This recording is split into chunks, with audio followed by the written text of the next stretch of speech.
شب برات کی نفل نماز کس طرح پڑھی جائیں گی اور کتنی پڑھی جائیں گی اور کیسے کیسے پڑھی جائیں گی اور کون کون سی صورتیں شب برات کی نماز میں پڑھنا ضروری ہوتا ہے۔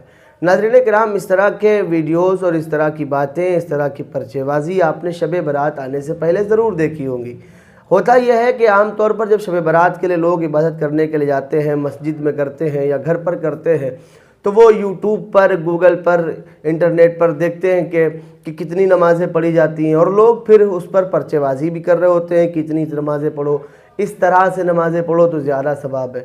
تو میرے بھائیوں، ان تمام باتوں میں پڑھنے سے بہتر ہے کہ آپ نمازیں پڑھیں۔ اچھا، ہوتا کیا ہے کہ جب کوئی شخص یہ کہتا ہے نا کہ پرچے میں اتنی نماز لکھی ہوئی ہے، تو پہلے وہ پرچے والی نماز دیکھتا ہے، 2 رکعت پڑھتا ہے، پھر پرچے میں نماز دیکھتا ہے، پھر پڑھتا ہے، تو یہ ٹائم خراب ہو رہا ہے، یہ وقت جو ہے وہ برباد ہو رہا ہے۔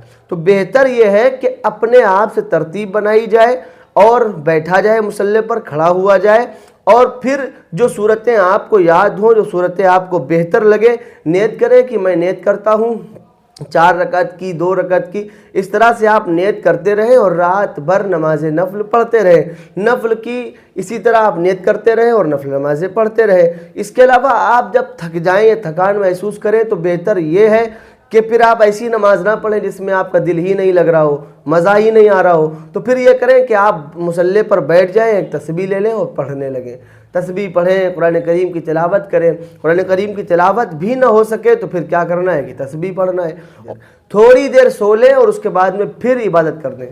لیکن ان تمام خرافات سے بہتر ہوگا جو لوگ آدھی رات جاگتے ہیں، خرافات کرتے ہیں اور آدھی رات کے بعد میں عبادت کرتے ہیں، یا آدھی رات عبادت کرتے ہیں اور آدھی رات ہوٹل پہ گزارتے ہیں، آدھی رات سڑکوں پر گزارتے ہیں، آدھی رات بائکس پر گزارتے ہیں، اور گروپ ہوتا ہے نا، میں نے دیکھا ہے گروپ ہوتا ہے لوگوں کا، لڑکوں کا، کہ وہ گاڑی پر بیٹھے ہیں، سوار ہو کر جا رہے ہیں، وہ ہنسی تفریح ہو رہی ہے۔ ارے اتنی مبارک رات ہے، اتنی مبارک رات ہے، تم نے اس رات کی قدر ہی نہیں جانی، تم سمجھے نہیں یہ رات کیا ہے۔ خدا کی قسم یہ بہت مبارک رات ہے۔ اس رات میں ہمیں چاہیے کہ ہم اپنے اعمال جو اللہ تبارک و تعالیٰ کی بارگاہ میں پیش ہوں گے، ہمیں چاہیے کہ ہم معاف کرا لیں اللہ تبارک و تعالیٰ سے۔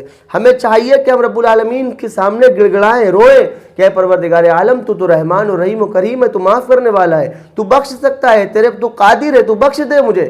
اس طرح سے ہم اللہ تبارک و تعالیٰ کو منائیں۔ ارے یار، مناؤ تو اللہ تبارک و تعالیٰ کو، منانا چاہیے ہمیں رب العالمین کو، ہمارا رب مان جائے گا۔ ارے محبوبہ مان جاتی ہے منانے سے، تو پروردگار کیوں نہیں مانے گا؟ تو اس لیے محبوبہ کو منانے کے لیے تو ٹائم ہوتا ہے، لیکن پروردگار کو منانے کے لیے ٹائم نہیں ہوتا ہے۔ خدا کی قسم، جتنا وقت محبوبہ کو منانے میں لگاتے ہو نا، اتنا وقت اللہ کو منانے میں لگا دو، ولی بن جاؤ گے، اللہ والے بن جاؤ گے۔